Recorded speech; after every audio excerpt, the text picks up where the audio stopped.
Saudara-saudara sekalian, Shalom, Tuhan kiranya berkati Anda semua. Pada kesempatan ini, saya sharing dengan Anda mengenai topik masih tentang hamba Tuhan. Jadi selama 2 minggu terakhir kita telah melihat tentang topik ini, hamba Tuhan. Dan hari ini dan sampai beberapa minggu ke depan kita akan melihat topik yang sama. Topik besarnya itu tentang hamba Tuhan. Kemudian setiap minggu ada penekanan-penekanan khusus.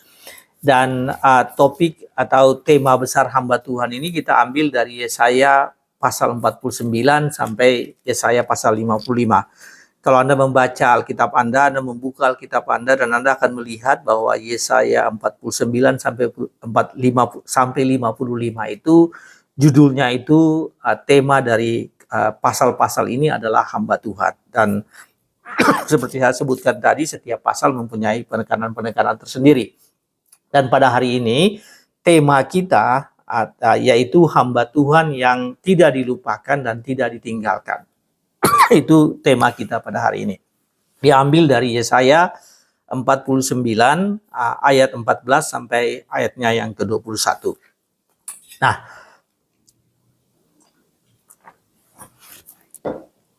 Bapak Ibu saudara-saudaraku, seringkali sebagai seorang percaya, sebagai hamba Tuhan, sebagai pelayan Tuhan, ada saat-saat tertentu yang kita merasakan bahwa seolah-olah kita dilupakan dan ditinggalkan Tuhan. Mungkin saja Anda punya pergumulan yang begitu berat dan Anda tidak bisa mengatasi pergumulan itu, kemudian atau Anda tidak bisa melewati pergumulan itu dengan baik dan kemudian Anda menyimpulkan bahwa Tuhan meninggalkan Anda atau Tuhan melupakan Anda. Mungkin juga doa Anda yang Anda bergumul dalam doa dan kemudian apa yang dijawab Tuhan, doa yang dijawab itu tidak sesuai dengan apa yang Anda inginkan. Lalu kemudian Anda mengatakan bahwa Tuhan telah meninggalkan Anda atau Tuhan telah melupakan Anda. Nah, sesungguhnya saya ingin menekankan bahwa apa yang Anda rasakan, apa yang Anda nilai, apa yang Anda menganggap benar itu sesungguhnya itu adalah sesuatu yang salah, sesuatu kekeliruan ketika seseorang mengatakan bahwa Tuhan telah meninggalkannya atau Tuhan melupakannya. Yang terjadi sebetulnya sebaliknya, yaitu bahwa Tuhan tidak meninggalkan dan Tuhan tidak melupakan hamba-hambanya. Tuhan tidak meninggalkan dan melupakan orang-orang yang percaya kepadanya. Yang terjadi justru sebaliknya, orang-orang itu, hamba-hamba itu yang melarikan diri atau melupakan Tuhan, ya, menjauhkan dirinya dari Tuhan atau melupakan Tuhan.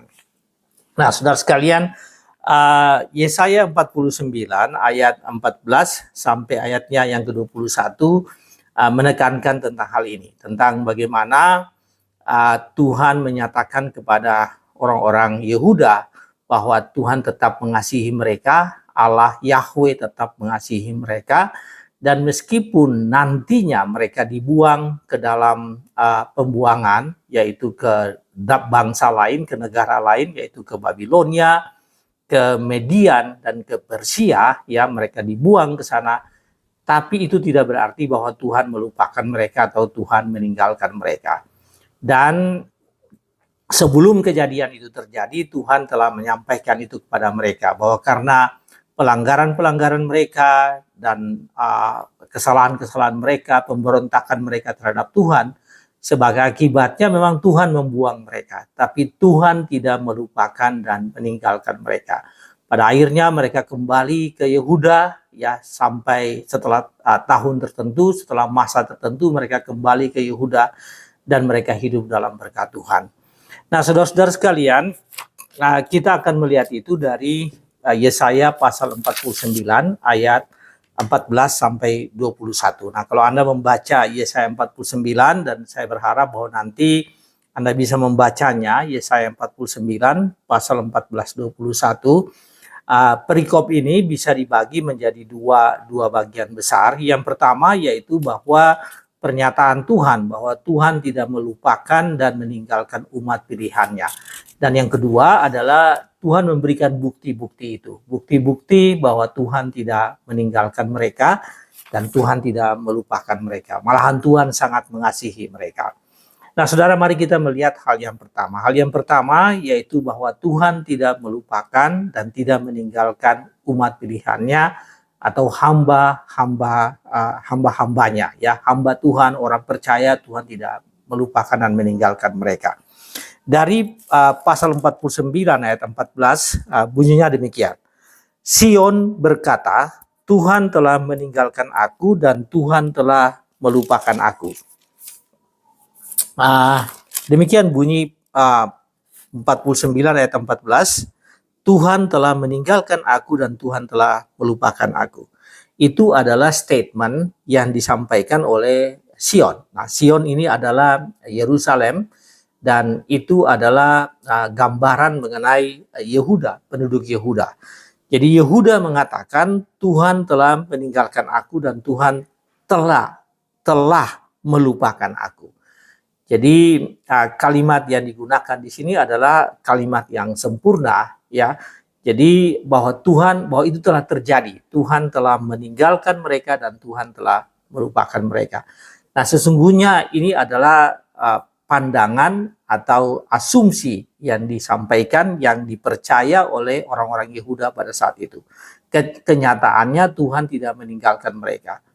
Yang terjadi adalah mereka memberontak terhadap Tuhan dan mereka meninggalkan Tuhan, bukan Tuhan yang meninggalkan mereka. Kemudian di dalam ayat 15 Tuhan memberikan gambaran tentang hal itu, tentang mengapa Tuhan tidak meninggalkan mereka, ya. Kemudian secara rinci, secara jelas Tuhan menggambarkan itu dengan satu metafora, satu gambaran mengenai bagaimana Tuhan tidak meninggalkan mereka itu. Nah, dalam ayat 15 disebutkan demikian. Dapatkah seorang perempuan melupakan bayinya dan tidak menyangkal anak dari kandungannya? Jadi ini satu pertanyaan retorika yang disampaikan kepada orang Yehuda ketika mereka mengatakan bahwa Tuhan telah meninggalkan mereka dan melupakan mereka. Lalu Tuhan katakan, dapatkah seorang perempuan melupakan bayinya dan tidak menyayangi anak dari kandungannya?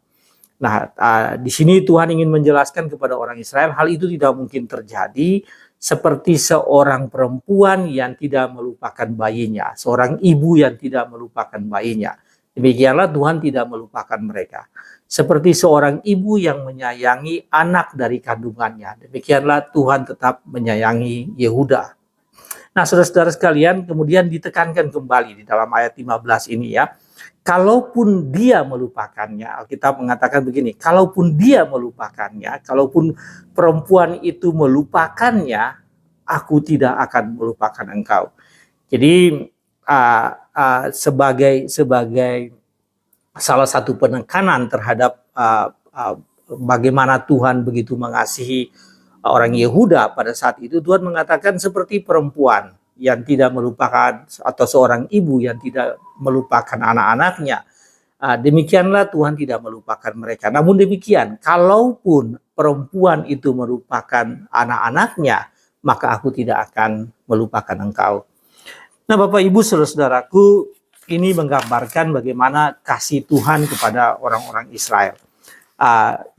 Yesaya menyampaikan firman Tuhan ini ketika dia berada di Yehuda. Jadi Yesaya memang konsentrasi pelayanannya itu di Yehuda pada tahun 739 sampai 681 sebelum Masehi. 739 sampai 681 sebelum Masehi. Dan jauh hari, jadi kira-kira sekitar hampir 80 tahun kemudian, baru yang terjadi dengan orang Yehuda ini, dengan bangsa Yehuda ini, atau suku Yehuda ini, yaitu mereka dibuang ke Babilonia. Jadi jauh hari sebelum Tuhan menghukum mereka dengan cara membuang mereka ke Babilonia, Tuhan sudah sampaikan melalui Nabi Yesaya bahwa meskipun itu terjadi, Tuhan tidak melupakan mereka. Meskipun Tuhan menghukum mereka, Tuhan tidak melupakan mereka dan meninggalkan mereka. Saudara-saudara sekalian, pembuangan pertama ke Babilonia, jadi Yesaya melayani dari tahun 739 sampai 681 sebelum Masehi. Kemudian pembuangan pertama kali yaitu terhadap Daniel, termasuk Daniel, orang-orang yang hebat di Yehuda dibawa dari Yehuda ke Babilonia itu pada tahun 605 sebelum Masehi. Kira-kira 605 sebelum Masehi, dan Daniel dan ketiga temannya Sadrak, Mesar, dan Abednego itu mereka dibuang, dan begitu banyak orang-orang penting lainnya dibuang ke Babilonia. Pembuangan kedua terjadi pada 597 Masehi, dan ada satu sejarah yang ditulis oleh Albright. Albright ini mengatakan dalam pembuangan kedua ini begitu banyak orang yang meninggal. Dalam perjalanan dari Yehuda ke Babilonia itu begitu banyak orang yang meninggal. Pembuangan ketiga terjadi di 586 sebelum Masehi. Nah, saudaraku, saya ingin menggambarkan kepada Anda bahwa Tuhan meranjang semuanya. Apa yang terjadi dengan umat pilihannya ini, mereka memberontak terhadap Tuhan, lalu kemudian mereka dibuang ke Babilonia. Tapi kemudian Yesaya juga bernubuat bahwa mereka ini, dan di dalam ayat-ayat Yesaya 49 ini Yesaya sudah bernubuat tentang nanti apa yang akan terjadi. Jadi kira-kira 150 tahun kemudian setelah nubuat Yesaya ini, maka orang-orang Yehuda ini kembali lagi ke Yerusalem, kembali ke Sion, kembali lagi ke Yerusalem. Sehingga apa yang dikatakan oleh Yerusalem, oleh Sion, bahwa mereka telah ditinggalkan atau mereka telah dilupakan, itu sesungguhnya itu tidak terjadi. Allah tetap mengingat mereka, Allah tetap bersama-sama dengan mereka, dan Allah tetap dan kemudian Allah memulihkan mereka kembali. Saudaraku, kembalinya orang-orang Yehuda dari Babilonia dan dari Persia itu terjadi pada tahun 538 Masehi, zaman Raja Kores, dan kemudian 458 Masehi, dan terakhir 444 Masehi. Jadi saya sengaja menyampaikan tanggal tahun-tahun ini kepada Anda supaya Anda bisa dapat gambaran mengenai bagaimana Nabi Yesaya bernubuat ini, yang tadi saya sebutkan kira-kira 80 tahun sebelum mereka dibuang, dan 150 tahun kemudian mereka dikembalikan ke Zion atau ke Yehuda. Dan itu membuktikan bahwa memang Allah mengasihi mereka dan Allah tidak melupakan mereka. Jadi jangka waktu yang begitu panjang, seseorang bisa menyatakan bahwa Allah melupakan umat pilihannya, Allah melupakan hamba-hambanya. Tetapi sesungguhnya semuanya terjadi, apa yang terjadi dengan kehidupan hamba-hambanya ini, apa yang terjadi dengan Yehuda ini, semuanya dalam skenario rancangan Tuhan yang memang tidak bisa atau sulit dipikirkan oleh kita sebagai umat manusia. Saudara sekalian, mengapa sampai Allah mengembalikan mereka? Jadi Allah sudah membuang mereka dan Allah mengembalikan mereka karena memang akta perjanjian Allah dengan Daud, dengan Raja Daud, bahwa Zion adalah tempat di mana, atau Yerusalem di mana Daud dan keturunannya bertakhta. Itu karena perjanjian Allah dengan umat pilihannya, dan bahwa Allah tetap setia, ya. Allah tetap setia meskipun orang-orang Yehuda ini mereka tidak setia. Saudara-saudara sekalian, kesetiaan Allah ini dikemukakan oleh Rasul Paulus kepada Timotius. Jadi dalam suratnya kepada Timotius, Rasul Paulus menyampaikan tentang bagaimana kesetiaan Allah dibandingkan dengan apa yang terjadi dengan sikap dan perilaku hidup setiap orang percaya. Ya, di dalam 2 Timotius pasal 2 ayat 11 dan 13, Paulus menyampaikan kepada Timotius tentang bagaimana kesetiaan Allah itu yang tidak ada tandingannya dan tidak bisa dibandingkan dengan yang lain. Saudara, saya akan baca dari 2 Timotius pasal 2 ayat 11 dan sampai 13 yang berbunyi demikian. Benarlah perkataan ini, jika kita mati dengan Dia ini adalah Allah. Jika kita mati bersama-sama dengan Allah, Tuhan Yesus tentu saja, kita pun akan hidup dengan Dia. Jadi kalau kita mati bersama-sama dengan Dia, kita menentukan kesetiaan kita, maka kita akan hidup dengan Dia. Itu dari ayat 11. Kemudian ayat 12 mengatakan, jika kita sabar, kita pun akan ikut memerintah dengan Dia. Kesabaran yang akan berujung pada kekuasaan, memerintah bersama dengan Dia. Jika kita menyangkal Dia, Dia pun akan menyangkal kita. Karena kita menyangkal dia, maka dia pun akan menyangkal kita. Tetapi yang keempat, jika kita tidak setia, dia tetap setia. Jika kita tetap setia, Allah tetap setia, Tuhan kita Yesus Kristus tetap setia, karena dia tidak dapat menyangkal dirinya. Jadi Rasul Paulus menggambarkan tentang kesetiaan Allah. Jika kita tidak setia, Allah tetap setia. Jadi meskipun di dalam suatu proses pembentukan kita dan dalam kehidupan kita sebagai orang Kristen, waktunya panjang, pergumulan-pergumulan yang kita hadapi, lingkungan seolah-olah menunjukkan kepada kita bahwa seolah-olah Allah tidak mengasihi, Allah sudah melupakan kita dan Allah sudah meninggalkan kita. Sesungguhnya tidak terjadi, karena dikatakan Allah tetap setia. Jika kita tidak setia, dia tetap setia, karena dia tidak menyangkal dirinya. Jadi yang terjadi yaitu bukan karena Allah tidak setia, tapi kita yang tidak setia. Kita yang meninggalkan Allah, bukan Allah yang meninggalkan dan melupakan kita. Saudara-saudara sekalian, apa ini artinya bagi kita? Allah tidak melupakanmu dan tidak meninggalkanmu. Lingkunganmu mungkin cukup sulit bagi kamu untuk bertahan hidup sebagai orang Kristen, sehingga engkau berpikir bahwa Allah telah meninggalkan kamu. Tetapi sesungguhnya Allah tidak meninggalkanmu. Kamu mungkin berada di tempat yang sulit seperti di Babilonia. Tadi saya katakan orang Israel atau Yehuda berada di Babilonia dan akhirnya di Median dan Persia itu sekitar 70 tahun sebelum mereka dikirim balik pulang ke tanah perjanjian. Jadi seolah-olah mereka tidak memiliki seolah-olah Allah tidak lagi mengingat mereka dan bersama-sama dengan mereka. Nah, mungkin Anda berpikir seperti hal yang sama, ya. Anda berpikir juga demikian, atau Anda telah mengambil kesimpulan seperti itu, bahwa Allah telah meninggalkan Anda, Allah tidak mengasihi Anda. Sesungguhnya yang terjadi bukan demikian. Jadi pelajaran pertama bagi kita yaitu bahwa kita tidak boleh berpikir, kita tidak boleh menilai, atau kita tidak boleh memberikan justifikasi berdasarkan keadaan di sekitar kita bahwa Allah telah meninggalkan kita dan melupakan kita. Allah tidak pernah meninggalkanmu dan melupakanmu.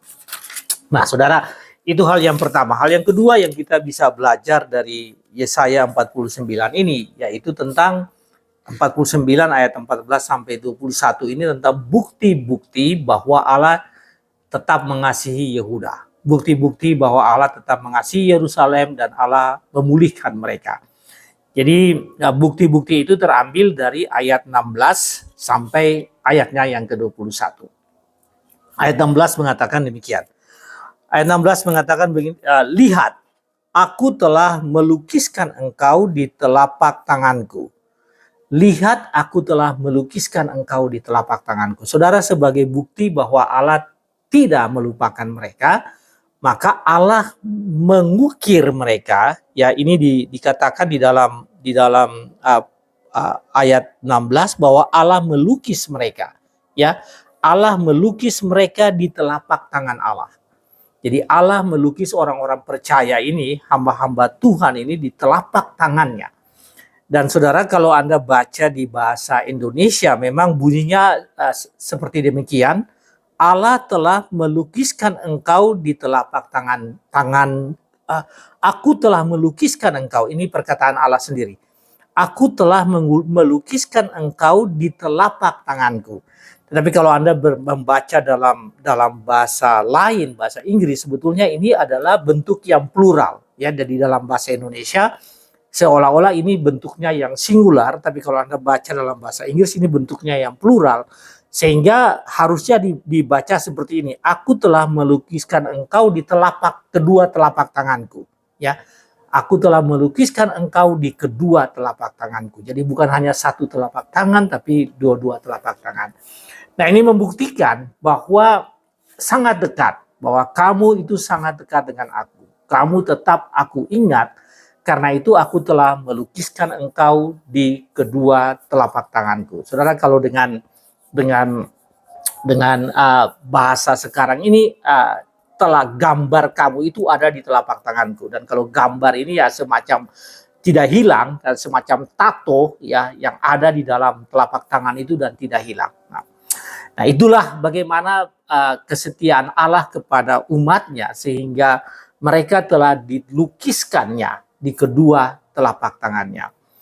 Bapak Ibu Saudara-saudara sekalian, belum lama ini ada satu wawancara yang dilakukan oleh pembawa acara di televisi ya, dan bertanya kepada bintang Hollywood atau bintang film dari Amerika, Julia Roberts ya, ditanya, kemudian wawancara tanya kepada Julia Roberts, apa kamu punya tato?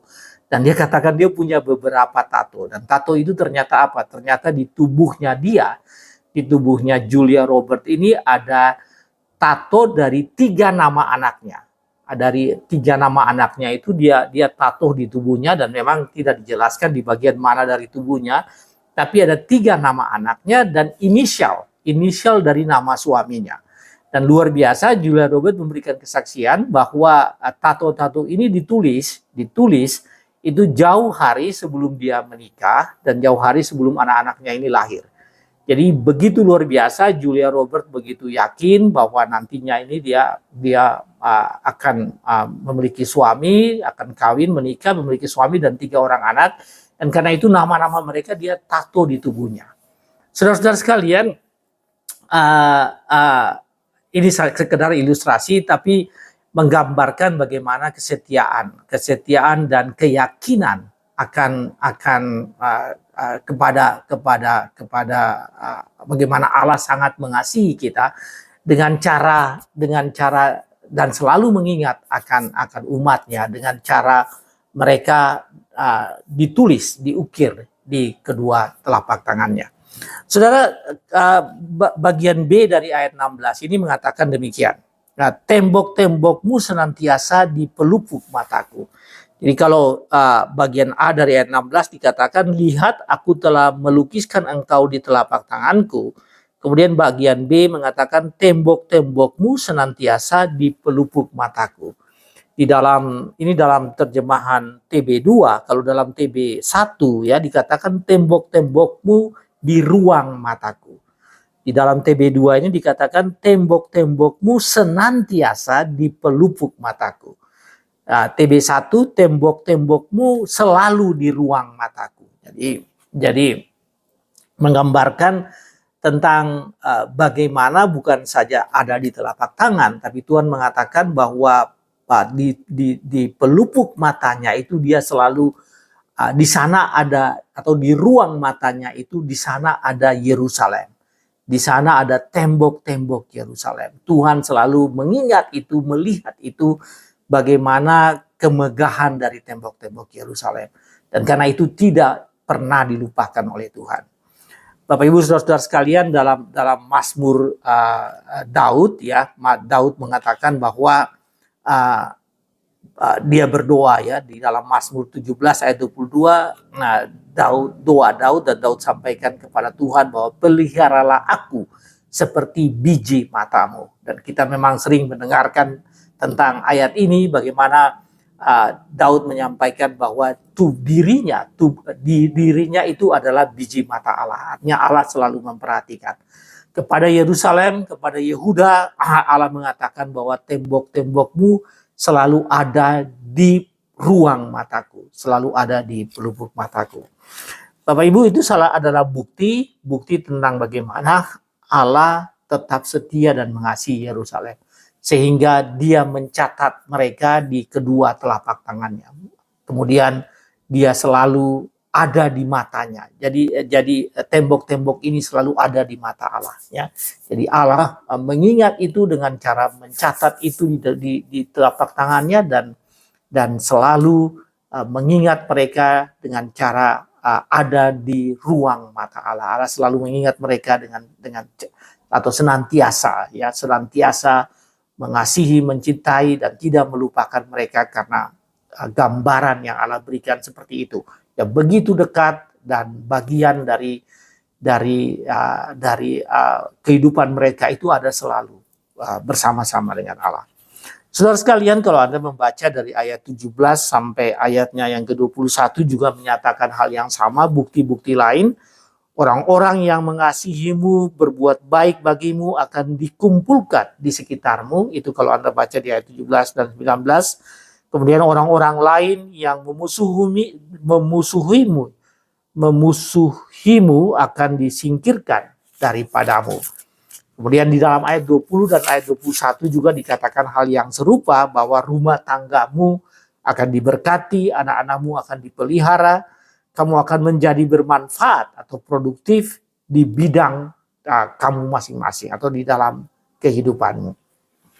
Bapak Ibu Saudara sekalian, dari penjelasan ini di bagian kedua tentang bukti bahwa Allah tetap mengasihi Yehuda, bahwa Allah tidak melupakan Yehuda dan Allah tidak meninggalkan mereka, ini ditunjukkan dengan beberapa bukti, ya, bukti bahwa Yerusalem akan dipulihkan, dan seperti tadi saya sampaikan, memang dalam kurun waktu yang cukup lama.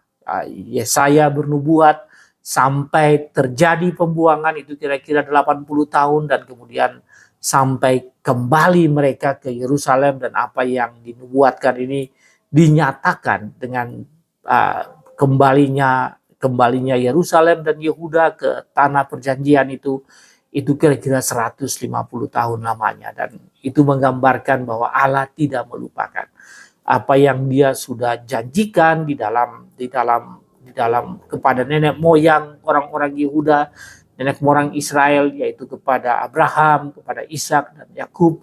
Tidak dilupakan Allah. Mereka tetap menjadi umat pilihan Allah. Mereka tetap menjadi hamba-hamba Allah. Saudara-saudara sekalian, apa ini firman Tuhan, apa artinya firman Tuhan ini bagi kita? Saudara, tentu saja ketika Anda merasakan atau Anda berasumsi bahwa Allah telah melupakanmu atau Allah telah meninggalkanmu, maka cara yang paling mudah untuk mengatasi itu, Anda lihat kepada bukti-bukti yang ada di sekitar Anda. Ya, percayalah, lihatlah kepada bukti-bukti ini dan percaya bahwa Tuhan tidak melupakanmu dan tidak meninggalkanmu. Saudaraku, di dalam ayat 16 tadi, ketika Allah mengatakan, aku telah melukiskan engkau di telapak tanganku, diawali dengan kata lihatlah. Lihatlah, aku telah melukiskan engkau di telapak tanganku, dan tembok-tembokmu senantiasa di pelupuk matamu. Jadi Tuhan Allah ingin Israel melihat apa yang terjadi dengan diri mereka, ya. Nah, hal yang sama juga bagi Anda ketika Anda merasakan bahwa Allah meninggalkan Anda, merasakan atau berasumsi bahwa Allah melupakan Anda, maka yang Anda bisa supaya Anda bisa menghilangkan perasaan itu atau menghilangkan asumsi itu, maka Anda lihat di sekeliling Anda. Anda lihat diri Anda lihat di sekeliling Anda, dan lihat begitu besarnya kasih setia Allah kepada Anda. Begitu hebatnya cinta kasih Allah kepada Anda yang menjaga Anda dari hari lepas hari. Kemudian percayalah bahwa Tuhan tidak melupakanmu dan tidak meninggalkanmu. Dirimu diukir di telapak tangan Tuhan. Jadi kita masing-masing, setiap hamba Tuhan, setiap pelayan Tuhan, setiap orang percaya, kita ditulis, diukir di kedua telapak tangan Tuhan. Karena itu apa yang harus kita lakukan? Kita harus percaya kepada hal itu. Kita bersyukur bahwa kita ditulis, diukir di telapak tangan Tuhan. Anda masing-masing diukir di telapak tangan Tuhan. Kemudian hidupmu, kegiatanmu adalah dalam ruang mata Tuhan. Jadi pelupuk mata Tuhan. Kegiatan kita, kehidupan kita, aktivitas kita sehari-hari ini berada dalam ruang mata Tuhan. Tuhan selalu melihat kita dan tidak meninggalkan kita. Karena itu apa yang harus kita lakukan? Kita bersyukur dan kita yakin akan janji Tuhan ini. Kita yakin dan percaya betul akan apa yang dikatakan Tuhan ini. Bahwa Dia mengukir kita di telapak tangannya, begitu dekat dengan Dia, dan selalu mengingat kita, dan bahwa Dia juga memandang kita setiap saat. ya, di ruang matanya dia selalu melihat kita dan tidak meninggalkan kita. Bapak Ibu saudaraku, sebagai take away message di dalam Kidung Pujian NKB ya, NKB 143 tentang judul lagunya tentang janji yang manis atau kau tidak akan aku lupakan. Dan Anda tahu lagu ini, janji yang manis ya. Kemudian referennya, kau tidak akan aku lupakan. Aku memimpinmu, aku membimbingmu.